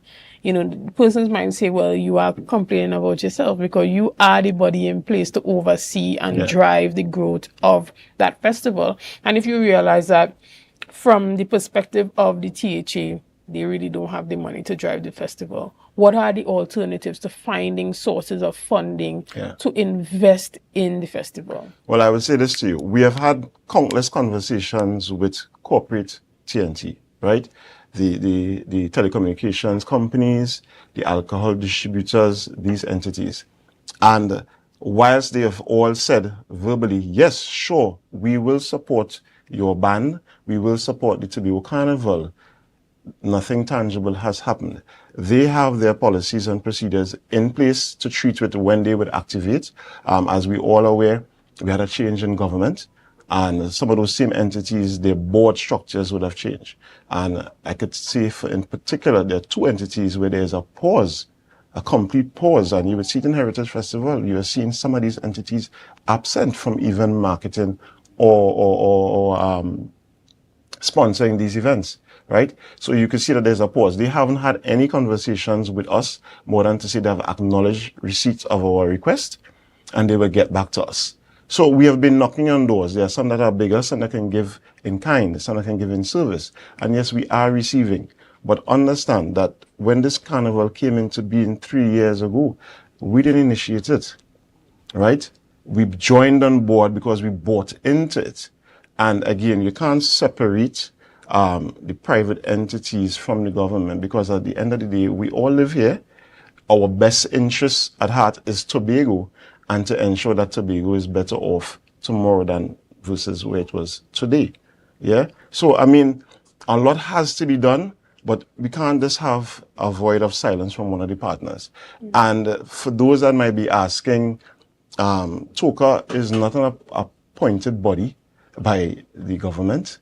It is a group of band leaders who have volunteered their time, efforts, finances, everything together to put some structure behind what we present for Carnival. And we will continue to do that. And yes, we will have a voice, right, asking for things, because it's only right that we do the things that will make sense, that will benefit Tobago. So those would be the recommendations from us. It's not that we're sitting complaining and doing nothing, but we have shown our hand, we have shown our equity in the transaction, and we are as members putting out thousands of dollars. Some of us have already exceeded $200,000 per band. We have already spent it, committed it, right? I know of bands that have already committed to music trucks, right? A music truck on the road, if you didn't know, is at least $30,000 to $40,000 per day, right? And why would we look at putting out music trucks that cost that much? Because that is international standard, and we're bringing in international patrons. If we want to get the Forex coming into Tobago, we need to do things on a particular level to attract certain buyers, and we are doing it, right? So we are showing our hand, we are showing our efforts, we are showing our presence in the market, and I'm saying it is time for the government, the authorities, whoever, I don't know if it's just the tourism division directly, if it's through Festivals Commission. Assistant Secretary George, he has reached out on a number of occasions and saying, listen, we will chat, we will discuss, we will plan and make sure that this year is better than last year, right? And I must give kudos to him for at least reaching out. But we are still in the talking phase, and we have not done anything physically. Right. And, even as we wrap up, there is a key role that local businesses have to play in driving that marketing of the festival, as they market themselves and market their own offerings, even as it pertains to the beauty industry, the music industry, the fashion industry, you name it. Every industry on the island has the opportunity to benefit from Tobago's Carnival. Definitely. By putting out their packages, putting out their sales, putting out what is happening for Tobago Carnival as it pertains to their particular business. Whether you're a makeup artist and you're doing makeup for the carnival, or whatever it is, you name it, your business is able to put out some type of special, some type of promotion for Carnival that benefits you on an individual level. And you are definitely correct there. Benefits the festival. Tobago, and that is what drives the marketing. Tobago, we as Tobagonians, we need to take advantage of that October month, because Carnival is not just over 3 days, right? It's for the entire month. Tobago needs to position ourselves. So I, as the barber, the beautician, right, the person selling fruits, where do I position myself so as these activities are happening that I can earn a dollar? Because we as the bands, we are attracting the bees to the honey, right? We are attracting the patrons. We're just asking as well as for the rest of the island. The same hotels, let's put out on your social media from now what are the special rates for that period, right? There's a robust association. I hear them on the news from time to time, discussing other issues. But I'm saying your advertising, your marketing game needs to be a bit stronger so that the persons know exactly where they need to go. If it is you need to get in contact with bands, please reach out on their social medias and form the partnerships. Tobago needs Tobagonians. We need to position ourselves, no matter what industry we enter, to benefit from the visitors that will be here for the carnival. Excellent. And this may be an opportunity for Toka to have those conversations with the Hotel Association and the Reef Tour Operators Associations and all these different associations to ensure that there's a cohesive marketing for the carnival. That, okay, we say it's July. At July, everybody drops their carnival packages and carnival rates. While we're having band launches, we're having the car rental services coming out with their packages that says, okay, if you rent 4 days or more, you get half price off the 5th day. That type of thing that helps to benefit everyone. I mean, well, I know you don't have a lot of time this morning. I want to thank you so much for coming on. And is there anything else you want to say to Tobagonians? As we indicated, there are several factors that drive the carnival. There are the brands that come on board to support and to be promoted during that time. There are the businesses, there are the people, and then there are the mass bands. So is there anything that you want to say, as it pertains to that? Well, definitely, I would say that carnival is approaching. We're just over 90 days to go. And Tobago, the bands are here. Check out our websites. Check out our Instagram pages. Now is the time to get acquainted with what is being offered on the market. I would say to you, mass is not like a fete where you could purchase the ticket on the day or the day before. Now is the purchasing period time. Now is the time to get involved. Now is the time to make your down payment, lock in your costume, lock in your juve, lock in whatever you have to lock in, because most bands are going to cut off come the end of August, some by mid-August, because production now has to take place.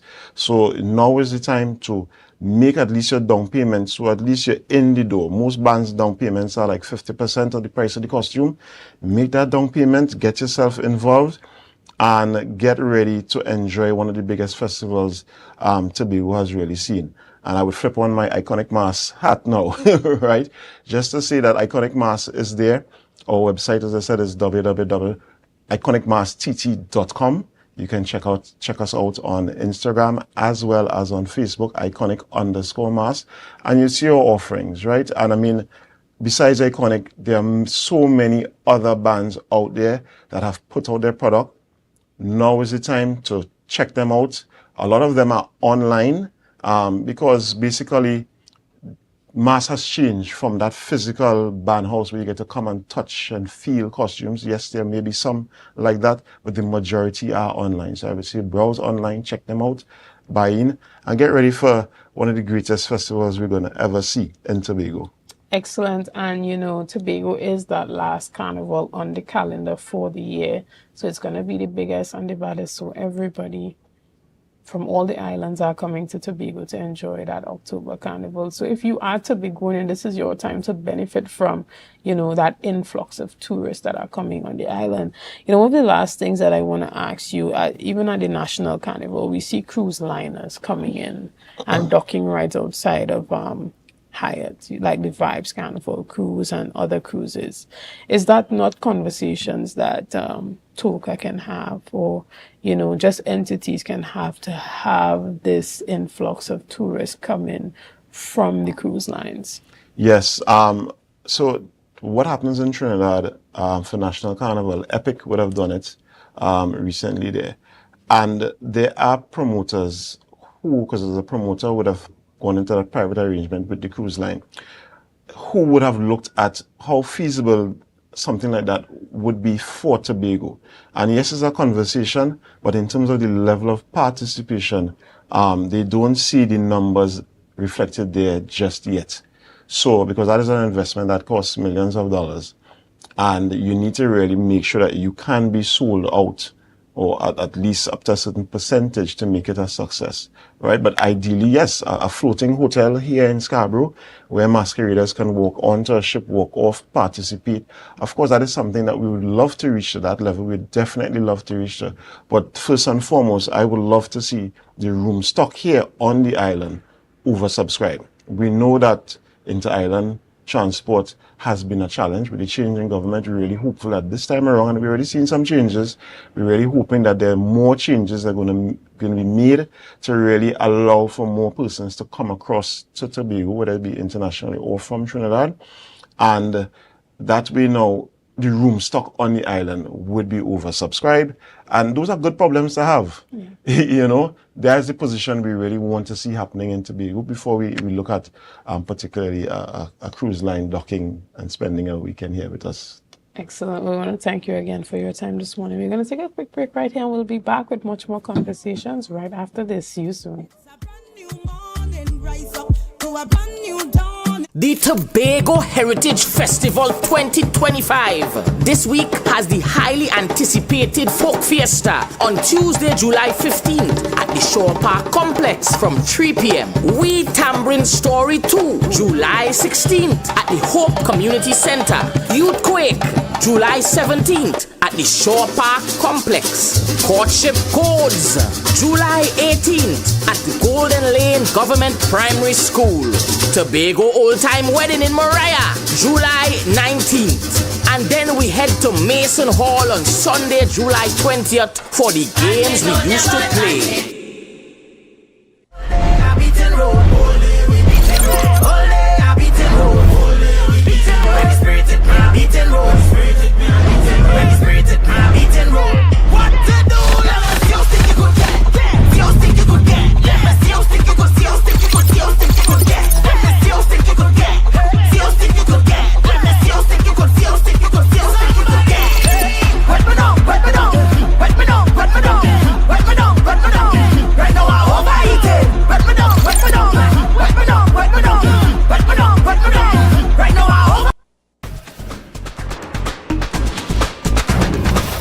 With Flow Business's new smart solutions powered by super fast, reliable broadband, you'll feel like there are more versions of you working for you. From website design, development, and digital marketing to promote your business, 24/7 business class support to cloud solutions, security, and more. Multiply your growth today.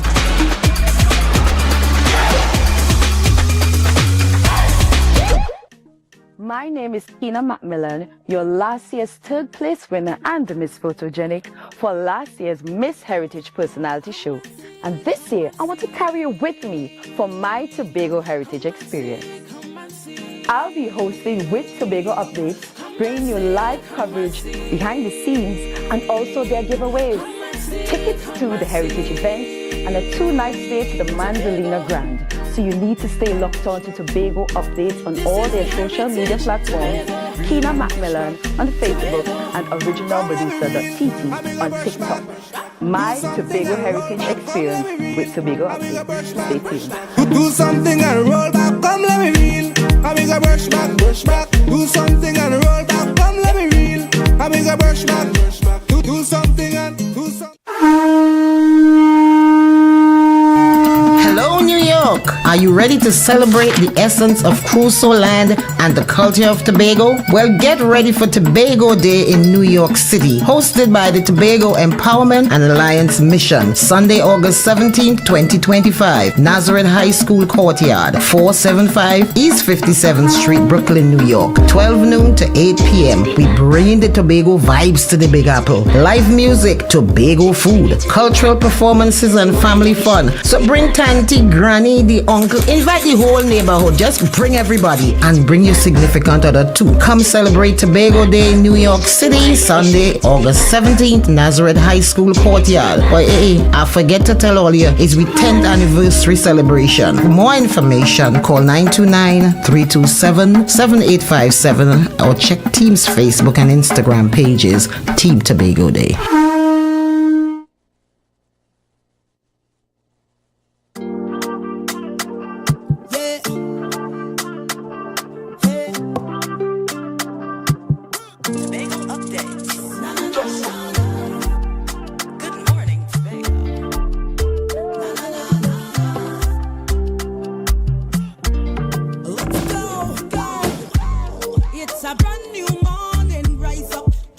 good morning, and welcome back to Good Morning Tobago right here on Tobago Updates.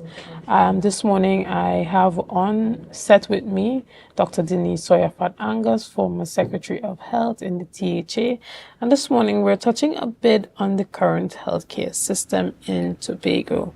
Now, I believe it was last week that we saw a public release coming out from the Division of Health indicating that the healthcare system was completely overwhelmed. And as a result, citizens should take precaution in going to the hospital unless it was a major emergency. This morning in my news in 90 seconds, I spoke about one of those cases that took place with the death of an electrician in that of Mr. Daryl Figueroa, who could not have gotten a CT scan on time, and his family are now investigating whether or not that would have been or would have played a key part in his untimely demise. This morning you're here and we're talking a bit about that. Good morning again and welcome. Good morning. And let me just set the record straight. I was not the Secretary of Health, but I was the former Secretary of Community Development and Culture. But prior to that, the Medical Director to the board, the TRHA board, the Chairman of the TRHA board, advisor, and also lead for the commissioning team for the new hospital. So those were my portfolios prior to coming. And added to that, of course, I am a pharmacist and also medical doctor prior to being the political leader of the IDA right now. So I have had quite, a vast experience across, and not just here, but also internationally, because I trained internationally and I worked internationally before returning home. So that wealth of knowledge and experience is what I bring to the table. And I have said it before, the healthcare system is in a crisis. And the overwhelm of the system comes from a number of things. The fact that many patients complain that they cannot access medications that are supposed to be on the formulary. Now, if you are a patient and you cannot get the drugs that the doctor is telling you you need to control your high blood pressure, your diabetes, your cholesterol, etc., and you are going to the pharmacy, you can't get it there, and you don't have the resources to go by the private pharmacy to pick it up, then you have to make a choice. Do I put food on my table and eat, or do I get the drugs? If I get the drugs, do I take it as it is prescribed, or do I stretch it out so that instead of it lasting 1 month, it now lasts 2 months? And so when I do that, my numbers are all over the place. It affects my organs, it affects my kidneys, and then I end up in the hospital. Is that the patient's fault? No, we have to start treating with access to medication. Additionally, the primary care centers. Primary care has to be the focus. If primary care is not the focus, as we do in any other international healthcare sector, you are going to have your hospital system overwhelmed, and no amount of buildings, increased hospital beds will treat with this situation. It will never be enough. And so all that money they take to put into building new hospital beds, they need to put it into a robust primary care system. A primary care system that sees your social worker, your nurses, your nutritionists, your exercise coach, all being perhaps even more important than the doctor. Because primary care is really about changing behaviors. It's about getting people to understand, their lifestyle. And, the doctor could only check, when you're ill. But those other people help you to live a life of wellness. So we have to shift our focus if we are to get anywhere and ahead of the curve in terms of this whole hospital being overwhelmed situation. There are persons who say, if the Roxborough Hospital was truly fully operational on a 24-hour basis, we would not have been in the situation that we're in now. How do you feel about that? Do you agree or disagree on that statement? Well, that's a short-term gap. Yes, of course. If the Roxborough Hospital maybe was operational on 24 hours, possibly. Again, that is short-term, short-sighted thinking. Because even if you had it 24 hours and you don't focus on primary care and the medication list, we're still going to end up in the same situation. So it's just, what are we prepared to focus on? What you're prepared to bite the bullet on? And we have to turn it around. How many ads have we seen on Tobago Updates telling people about their, lifestyle, how they should eat, how they should move? How many ads have you seen in the last 3 years consistently? That is part of primary care. Spend the money where it counts. But taking up 2.3 or 9 million dollars, US dollars, to buy villas, okay, to say you're outfitting them for health, that's a waste of money right now, because retrofitting those villas are going to be just like the ambulances, right? It's going to be difficult to do. If you're not building fit for purpose centers, it is going to cost you way more than it is to go and retrofit now a whole villa where you have sick people having to walk up and down steps.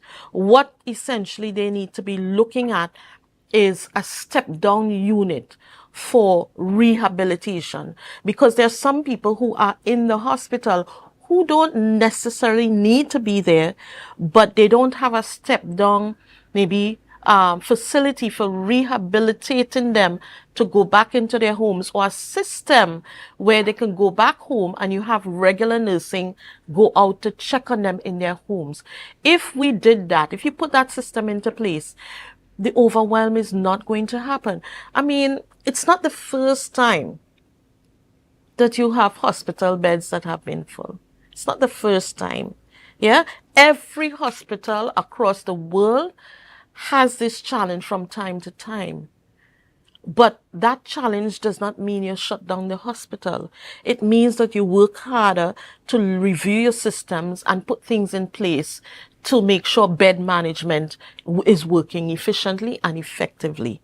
And again, institutions across the world, they are focused on building a primary care sector and a wellness models that feed into making sure your hospital sectors are not overwhelmed. Excellent. And, even as you talk about reallocating those resources to help, enhance primary care, persons may be saying, well, one of the biggest issues we have right now is the capacity of the current hospital. And the work really has to do with ensuring that we expand that capacity. And a key part of that is that Roxborough Hospital. Persons have been advocating for that Roxborough Hospital to be open, for it to be fully functional. Do you think that that's where a lot of the attention should be placed as well? Well, we have no problem. I have no problem with dealing with the hospital in Roxborough, because it certainly deals with the terrain of leaving Roxborough to Scarborough. But there's no way you can put all of the services into the Roxborough Hospital. Yes, you will have to have some people being transferred to Scarborough, and as such you will have some people being transferred to Roxborough. Similarly, you will have some people being transferred to Trinidad, and similarly some people will have to go internationally. There's no hospital sector, even in the United States, that takes care of absolutely all patients that come in. Some patients, because of their special needs would have to be transferred to other hospitals that truly focus on those areas of specialties. So a hospital is seldom a one-stop shop. We have to be able to collaborate. You have to be able to determine what are the actual needs of the Roxborough community that you can actually put in there to ensure that the needs of the Roxborough community are met first, and then you can look at additional, maybe needs for the other places in Tobago. And so a full, assessment has to be done. But again, I go back to the fact that we keep focusing on hospitals and not on our primary care, which is our health centers, which we must turn our focus into, and those investments. Right, and let's take a little look at the drug management system, because you did touch on that earlier in the conversation, indicating that, for a number of persons, they go to the hospital and they're unable to access certain drugs. I think it was the Minister for Health who had stated in his assessment when he just came into office very recently that they found that, thousands of drugs had expired in NIPDEC. And, how does this feed into what we're currently seeing happening in Tobago? How does it trickle down? And what does Tobago have to do on an independent level to manage its own system? So, Chanel, we are responsible for healthcare under the 5th schedule. And I don't know if our OJT health secretary understands that. And she admitted that when she was here just Monday. But we are responsible for healthcare on the island.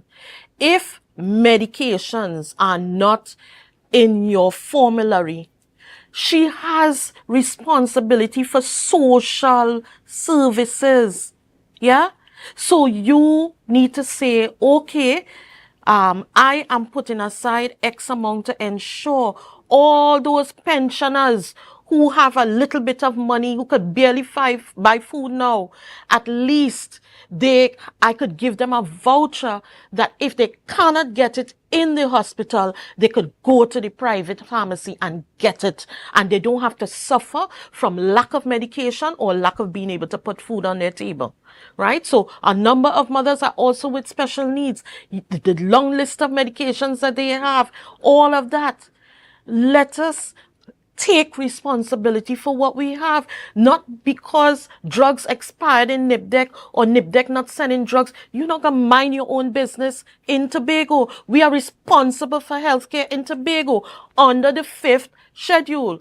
And therefore, you being responsible, you have access to social services to put those vouchers in place, right? Instead, you're getting into TRHA business, right, of hiring contractor to do incinerator problems and leaving what you are supposed to do undone. As we talk about incinerator, if we think the hospital system is overwhelmed now, wait until we truly understand the impact of not having adequate incinerator services on this island, where you have rooms that are packed up with gauze, bloody gauze, infectious gauze, body parts, and all of these things seeping out from under the door. Picture that room full of all of that, and you have the fluids from the body parts seeping out from under the door. What you then have, you have your flies, you have your roaches, you have your rats, all of them going and interacting with all of that, eating that. Where else do they end up? They end up in your homes, they end up in your food systems, yes, the groceries, all of these places. And we are just sitting ducks for leptospirosis, salmonella, and E. coli outbreaks on this island. The only thing that's saving us right now is our parents and grandparents taught us, when you get up in the morning, wipe down your kitchen counter before you start, because you don't know what was crawling there overnight. Okay? Wash the glass when you take it out the cupboard. Rinse it out. Rinse the spoon when you... maybe those are the little things that are saving us right now. But we are sitting ducks for that outbreak. So again, claiming you're an OJT is not enough. This is life and death. It's life and death. And a lot of people have died over the past 3 years while you've been in training, and it is not acceptable, including this recent one. And it's questionable whether they're going to do an investigation, because the IDA over the past 3 years have seen people die, call for different investigations, and they continue to investigate themselves, and you never hear anything of the outcome of it. I still remember when I was the chairman of the TRHA, we had 5 neonatal deaths. I walked in to the seat with 5 neonatal deaths on our hands. What we did, we called for an external investigation. Because in a situation like that, it's not just a doctor or nurse you could point your finger at. You have to look at the whole system. Were they equipped? Did they have all the resources to help them to do their jobs, in the manner in which you expect? And so you have to look at the whole system. Were the labs responding in the way that it should respond? And so we got an independent group to come in and do the whole thing. And then at the end of it, we approached the families. We said, these are the findings. We spoke with them and we came out to the public. We said, these are the findings and this is what we have put in place to ensure that we are not going to be here, in the same place at another time. And that is what you expect from people in the health sector, accountability. It's people's lives you're talking about. This is not just a road in the sea you're building. Okay? This is about people's lives, their livelihoods, their quality of life, life and death. All right. And I'm glad you mentioned that, specifically I want to go back to that recommendation that you made as it pertains to the vouchers, for medication for senior citizens and persons with special need. And I think that that's something that should be taken into consideration. Unfortunately, we're out of time this morning, but I hope that we get to continue our discussion specifically as it pertains to Tobago Carnival in the near future. Hopefully we get to dive into that topic very soon, hopefully next week if you are available, as we talk about all that's happening on the island. Guys, we want to thank you so much for being a part of this morning. To everyone. Yes, we are in the full swing of things as it pertains to Tobago Heritage Festival. We want to thank everyone for being a part of this morning's discussions, but we want to remind you that the Pigeon Point Beach facility is back open. It's back open. Yes, it is. Some folks worked overnight to ensure that the sargassum seaweed that was there has been removed and the beach is clean and clear and pristine again. So you are able to go there and enjoy. So my producer is going to give you a look at what the beach is looking like right now. And, it is, again, open for business. Guys, yep.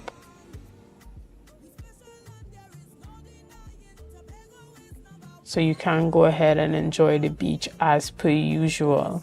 Well, we want to thank you so much for being a part of this morning's discussions. Thank you for your likes, your shares, and your comments, and all that you have done and continue to do to make Tobago Updates the #1 broadcaster here on the island of Tobago. Again, I am Chanel Felix, and you can go to the beach and have a great day.